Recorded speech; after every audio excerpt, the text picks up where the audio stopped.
التمسك بالأثر نجاه. المركز الأثري സംഘടിപ്പിക്കുന്ന തഫ്സീർ മുയസ്സർ ഖുർആൻ വിജ്ഞാന പരീക്ഷ.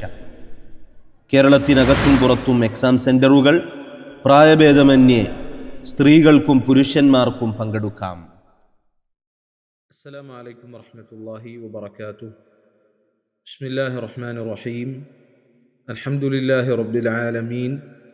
അസ്സലാത്തു വസ്സലാമു അലാ റസൂലിഹിൽ അമീൻ വഅലാ ആലിഹി വസ്വഹ്ബിഹി അജ്മഈൻ. അമ്മാ ബഅദു. പ്രിയമുള്ള സഹോദരങ്ങളെ, ഈ ശബ്ദ സന്ദേശ ശൃംഖലയിലൂടെ നമ്മൾ വായിക്കുന്നത് ഉസ്താദ് അബ്ദുൽ മുഹ്സിൻ ഐദീദ് ക്രോഡീകരിച്ച തഫ്സീറുൻ മുയസ്സർ എന്ന ഗ്രന്ഥത്തിലെ സൂറത്തുൽ ഫാത്തിഹയുടെ വിശദീകരണമാണ്. വായന ആരംഭിക്കുകയാണ്. അൽഹംദുലില്ലാഹി റബ്ബിൽ ആലമീൻ വഅശ്ഹദു അൻ ലാ ഇലാഹ ഇല്ലല്ലാഹു വഅശ്ഹദു അന്ന മുഹമ്മദൻ റസൂലുള്ളാഹ്. അല്ലാഹുമ്മ സ്വല്ലി വസല്ലിം വബാരിക് അലാ നബിയ്യിക മുഹമ്മദിൻ വഅലാ ആലിഹി വസ്വഹ്ബിഹി വസല്ലം. അമ്മാ ബഅദു.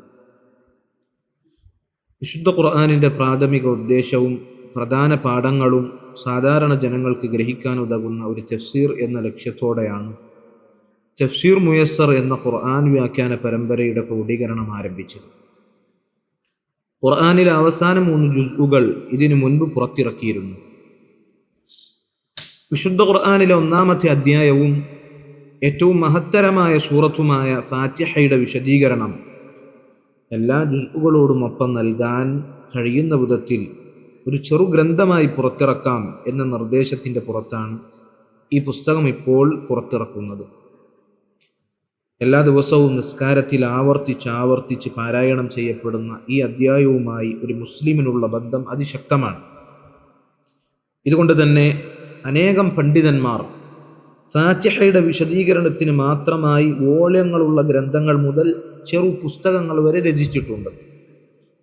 മഹാന്മാരായ ആ പണ്ഡിതന്മാരുടെ സേവനത്തിൻ്റെ കണ്ണികളിൽ ഈ ചെറിയ പരിശ്രമത്തെയും അള്ളാഹു ഉൾപ്പെടുത്തട്ടെ എന്ന് അള്ളാഹുവിനോട് യാചനയോടെ തുടർന്നു. വല്ലാഹ അസ്അലു അൻ യജ്അലഹു ലിവജ്ഹിഹി ഖാലിസൻ വഅൻ യക്തുബഹു ഫീ മീസാനി ഹസനാതി ജാമിഇഹി വഖാരിഇഹി വനാശിരിഹി വഅൻ യൻഫഅ ബിഹിൽ മുസ്ലിമീന വൽ മുസ്ലിമാത്. ഇന്ന റബ്ബി സമീഉദ് ദുആ വഹുവ ഹസ്ബുനാ വനിഅമൽ വകീൽ.